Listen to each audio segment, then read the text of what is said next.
мына шайтан сол бос уақытымызды біздің не істейді, бос өткенін қалайды. Сол үшін уақытты бос қалдырмаңыз. Жатар алдында ертеңге жоспар жасаңыз. Сол жоспар жасаған кезде арасында бос уақыт қалдырмаңыз. Жоспар жасап жатқанда ұяласыз ғой, мына уақыт пен мына уақыттың арасында менікі бос тұра тұрсын деп жазбайсыз ешқашан. Мынаны істеймін, мынаны істеймін, мынаны істеймін дейсіз, дұрыс па? Ертеңгісін сонымен жүруге тырысасыз. Мен кеше өз-өзіме уәде бердім ғой, мен оны осымен жүрейін. Кешке жоспар жасамадыңыз ба, ертеңгісін не істейсіз? Бос уақытыңызды бос нәрсемен өткізе бересіз. Себебі жоспар жоқ. Тәуекел, бұйырғаны болады ғой деп.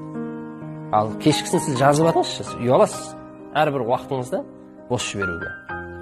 Ең құрғанда зікір, Құран оқу, ана кісіге бару, анау келісілген дүниені тез бітіріп тастау деп не істейсіз, жазасыз. Сол үшін мұсылман адамның бір күні екінші күніне ұқсап өтпеу керек дейді пайғамбарымыз.